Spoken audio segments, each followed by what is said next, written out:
We're on our way to get the inside story on a secret research facility. It's in the far north of Swedish Lapland, on the very edge of the Arctic Circle. It's 150 miles from the nearest town, but has been called the winter car testing capital of the world.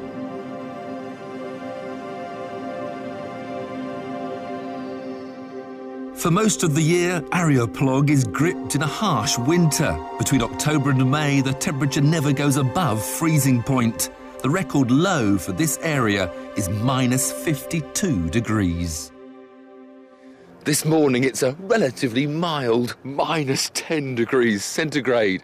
But for the residents of Arjeplog, the colder the better.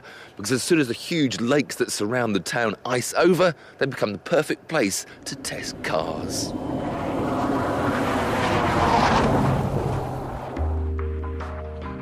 Arjeplog is the size of Belgium, but home to just 2,000 people.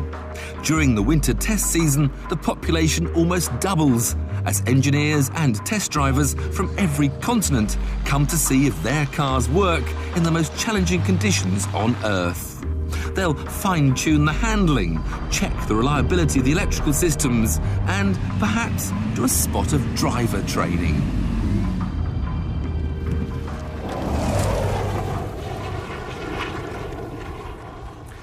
It all started back in 1973 when 3 local pilots cleared some snow off of Lake Hornavan to make a runway. There were some representatives of Opel staying in a local hotel who went down and asked if they could drive on this new runway to do some brake testing. No problem, they said, and word soon got around that the folk of Arjeplog didn't really seem to mind what you did. Now, I'm told the ice is about 1 metre thick and can take a load of 22 tonnes. I just hope that they're right. Because later we'll be on the lake carrying out some extreme testing of our own.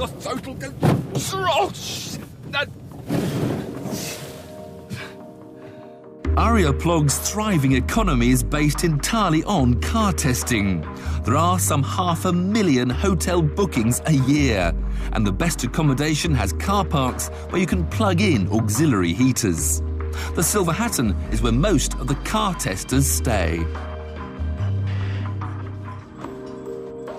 There are Germans, Italians and Japanese, Rolls-Royce, Mercedes, Toyota.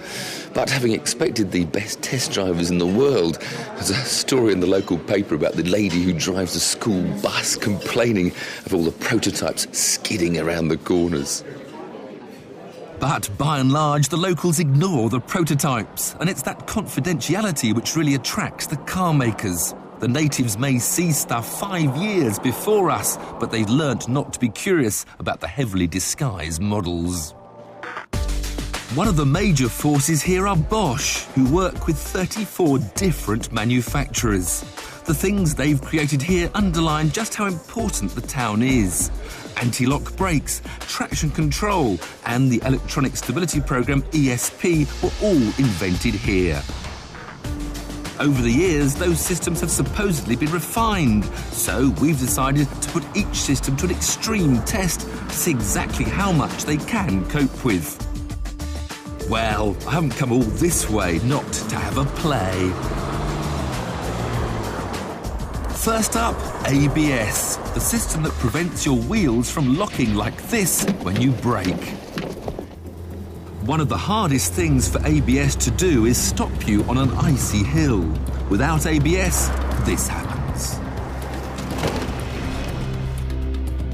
But with the latest ABS now engaged, will the result be any more controlled? Yes, undramatic but very impressive. ABS stops your wheels slipping when you're braking. Traction control stops your wheels slipping when you're accelerating. But will it work driving uphill? These huts shield specially prepared gradients of ice from the sun and are the perfect place to test. This is what happens when the traction control is switched off.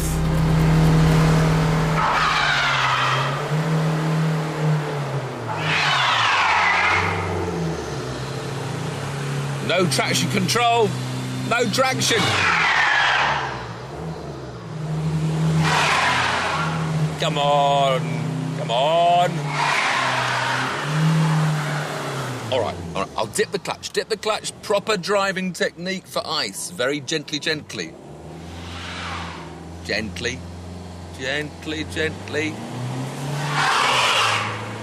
Right, I'll take a run at it. That's it.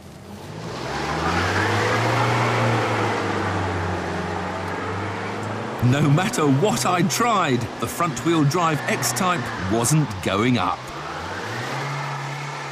But turn the traction control on and power is automatically restricted so the tyre's grip is never overwhelmed. The hill is conquered with no fuss at all. Nobody knew what would happen in our final test, except that it would need a large runoff area. To test the Electronic Stability Programme, ESP, we headed onto a frozen lake the size of central London. You could probably just spot me in the distance. ABS and traction control stop wheel slip in a straight line, but ESP stops you skidding sideways. Just 1% of drivers know how ESP works, yet I think it should be fitted on every car. The test is to try and swerve round one obstacle, then a second, and then a third. To begin with, we'll keep the ESP turned off. Right, I'm driving down a motorway at 70 miles an hour. I'm going to suddenly be faced with an emergency avoidance situation. I've got no ESP, and I'm on sheet ice.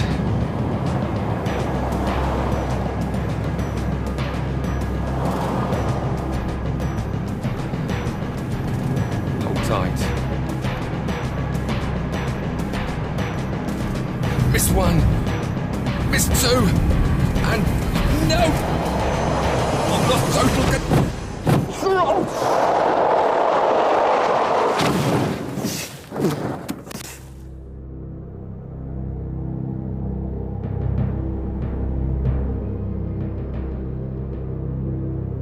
Oh, I pulled a muscle in my neck. I missed the first two obstacles, but after that I was just a passenger, no control. And I just slammed into that, fortunately, polystyrene wall. Normally, Bosch tests at 50 miles an hour, but this was at 70. And given that it was on sheet ice, I was doubtful that even the latest generation of ESP could save the skid. But we turned it on, rebuilt the wall, and tried again. Okay, now building up to the same situation, 70 miles an hour. I now have the ESP switched on. I face the same hazard. I still can't believe this is going to work. 70 miles an hour. Miss one, miss the other, and just drive past the wall and gently bring the car to a halt with my ABS brakes. I mean, it's just so undramatic, it's unbelievable. The ESP senses a potential skid, so first cuts power, then applies individual brakes to counteract the slide. It reacts better than any human could. Watch how the front wheel automatically brakes just enough to keep you straight. It's easy to see why Mercedes reckon ESP cuts accidents by a third, while Toyota say by a half. Miss one, miss two. If the system works here, it'll work anywhere. And after experiencing it firsthand, I'm certain your next car should be fitted with ESP. Just remember, different car makers may call it different things, like DSC, VSA, or VSC. Without ESP, you risk a crash like this. And the thing you hit may not be so soft. Here's a reminder of our competition to win a brand new BMW